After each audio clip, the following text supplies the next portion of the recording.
साहेब आणि मी बापदेव घाटात जाणार आहे।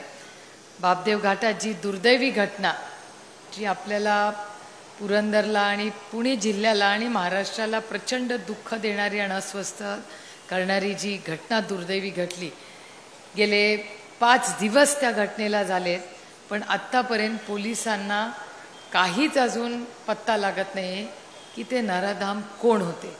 अतिशय गंभीर विषय। 5 दिवस मी गप्प बसले होते, पोलिसांच्या कॉन्टॅक्टमध्ये होते। रोज पोलिसांना सकाळ संध्याकाळ फोन करते मी की बाबांनो काय झालं। ते रोज प्रयत्न करतायत की बघतोय, पण मला असं वाटतं की हा अतिशय गंभीर विषय आज फक्त पुरंदर नाही, जिल्ह्यात नाही, आज महाराष्ट्रात महिला सुरक्षितता हा अतिशय महत्त्वाचा विषय झालेला आहे। त्याच्यामुळे त्याच्यात लक्ष घालणं ही काळाची गरज आहे।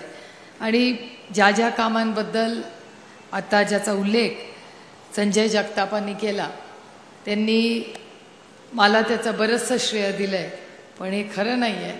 हे सगळी कामामध्ये संजय जगतापांचं खूप मोठं योगदान राहिलेलं आहे। अनेक वर्ष त्यांनी जी धावपळ केली आहे ह्याच्यात त्यांचाही मनाचा मोठेपणा आहे की आम्ही एकत्र काम करतो, एक टीम म्हणून काम करतो, पण ते कधीच विसरत नाहीत सांगायला की नाही खासदाराचा पण योगदान आहे। आणि आपल्या संपूर्ण भागामध्ये गेल्या 5 वर्षामध्ये आपल्या सगळ्यांच्या आशीर्वादाने मलाही काम करायची संधी मिळाली, संजय जगतापांनाही मिळाली। आणि आम्ही दोघांनी पुरंदरमध्ये आणि हवेलीतली आपली जी खालची गावं आहेत याच्यात जरी आम्ही विरोधातले असलो, जरी DPTCचे आमचा निधी हा कट केलेला असेल, अनेक वेळा मी आणि संजय जगताप तुमच्याच नावाने तुमचीच कामं सरकारला पाठवतं, सरकार त्याच्यावर काट मारते आणि परत पाठवून देते। म्हणजे आमच्या दोघांवर, संग्रामदादांवर, अशोक पवारांवर आणि शिरूरचे आपले अमोलदादांवर विशेष प्रेम आहे या सरकारचं, पण आम्ही सगळे लढणारे आहोत।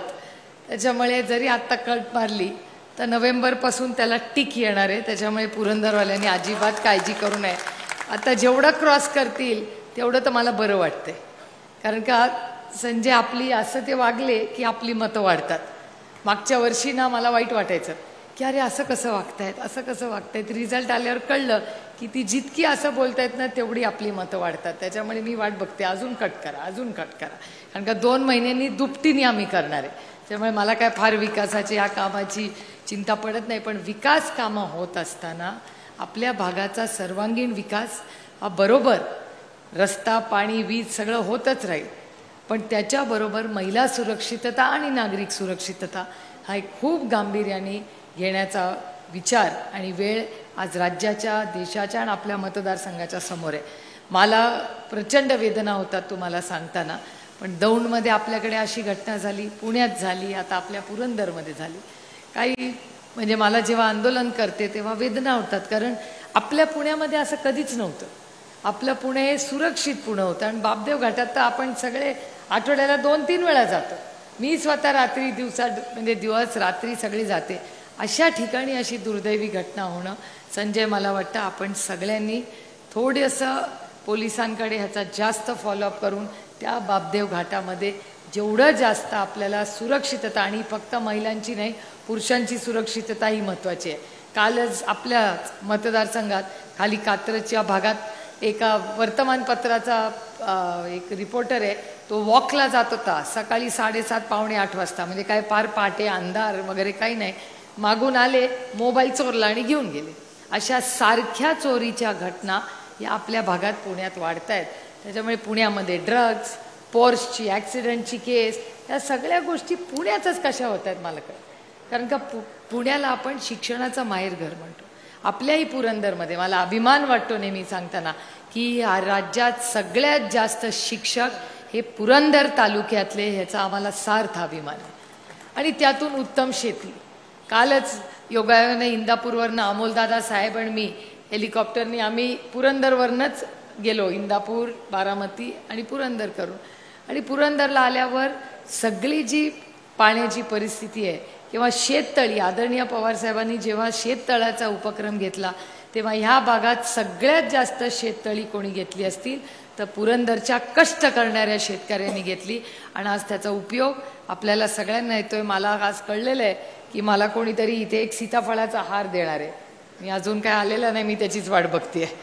कारण अतिशय सुंदर, म्हणजे संजय त्यांच्या भाषणात म्हणाले ते खरं आहे की पुरंदरची भाजी, पुरंदरचा अंजीर, वाटाणा या सगळ्या ज्या गोष्टी आहेत या पुरंदरच्या मातीचाच हा गोडवा आहे आणि त्या गोडवा टिकायची जबाबदारी ही आपल्या सगळ्यांवर आहे। माझे बंधू राजूदादा जे कृषी विज्ञान केंद्र बघतात तेही अनेक वेळा या भागात चांगलं काम करतात, त्यामुळे त्यांच्या मदतीने आपली जी माती आहे त्याचं टेस्टिंग असेल ह्याच्यात सातत्याने खूप मोठं काम आपण सगळ्यांनी मिळून केलेलं आहे। रेल्वेची कामं असतील, अनेक नवीन वास्तू असतील, ह्याच्यात खूप चांगलं काम संजय जगतापांच्या प्रयत्नाने आणि दिलीप दादांच्या आशीर्वादाने आम्ही इथे करू शकलो। कारण या संपूर्ण जेजुरीमध्ये गेले अनेक दशकं, म्हणजे मी आणि संजय तर आत्ताच आलो आहे, पण आदरणीय पवारसाहेब, दिलीप दादा आणि संजयचे वडील काका यांच्याकडून खूप अनेक वर्ष त्या सगळ्यांनी मिळून अतिशय चांगलं काम जे उभं केलं ते काम पुढे न्यायचा एक प्रांजळ प्रयत्न संजय आणि मी करतो। तुम्हीही सगळ्यांनी पुरंदरवासियांनी जी संघर्षाच्या वेळात जी साथ दिली हे मी आयुष्यभर विसरणार नाही। कारण मागच्या वर्षी सुदामाप्पा, तुम्हाला आठवत असेल, सुदामाप्पा कापायला भाषणाला सगळ्यात पुढे सुदामाप्पा, तुम्हाला माहिती आहे सगळ्यांना। झेंडे मामा आपले शांतपणे, एक आहे झेंडे मामांना कुणाचा फोन नाही आला आणि कोणी दमही द्यायची हिंमत नाही केली मागच्या वर्षी, त्याच्यामुळे त्यांचं मॉडेल वेगळं होतं। सुदामाप्पांनी आधीच अनाऊन्स केलं होतं आणि असे झाल भाषणं करत होते की त्यांना पण कोणी दम दिला नाही, फोन केला नाही। बाकीच्यांचं काय काय आता सगळ्यांना सगळं माहिती आहे, पण चिन्ह नाही, पक्ष नाही, पण ज्या ताकदीने काँग्रेस पक्ष, आम आदमी पक्ष आणि शिवसेना ही आमच्या सगळ्यांबरोबर राहिली, हे प्रेमाची ऋण आहेत आणि ही नाती आहेत, ही मी आयुष्यात विसरणार नाही। माझ्या आयुष्यातल्या सगळ्या संघर्षाच्या काळात पुरंदर तालुका पूर्ण ताकदीने माझ्यावर उभं राहिलं आहे। हे तुमचं आदरणीय पवार साहेबांवरचं प्रेम आणि माझ्यावरचा विश्वास, ह्याच्यात मी कधीही अंतर किंवा तडा देऊ देणार नाही।